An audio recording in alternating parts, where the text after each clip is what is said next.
Now ending it off with the performance, the OnePlus Nord has that Qualcomm Snapdragon 765G chipset, which was about the same thing as we saw in I think like the Pixel 5 or something like that. And it also has a couple different models.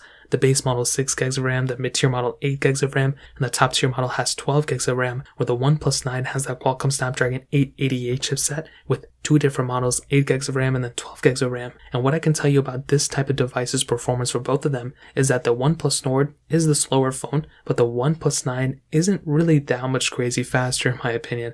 I've compared so many phones with the same exact specifications, the 765G and the 888, not only just these two phones, and I saw time after time that those phones were still doing extremely well. They weren't that far behind, and that is a very important thing to keep in mind. When you have a device like both of these, you want a device that's going to be able to handle everything you throw at it, and these two phones are definitely neck and neck. Obviously depending on the RAM variants and all that stuff, but if you get the same type of RAM variants, you're really not going to notice that big of a difference, and that is probably one of the most important things that I saw between both of these phones. You're not really going to be feeling like you're missing out on too much. You're not going to feel like, one phone is way faster than the other one. The main thing to keep in mind, as I mentioned time and time again, is that yes, the OnePlus 9 is going to be the faster phone because it has to be, because it's the newer one. OnePlus spent a lot of money on it. It has the newer chipsets, and that's really it. But if the OnePlus Nord had, the 888, it would be just as fast, but it's really not that far behind. The main differences here, obviously there's a little bit of a difference in the GPUs as well, but day-to-day tasks are going to be roughly around the same.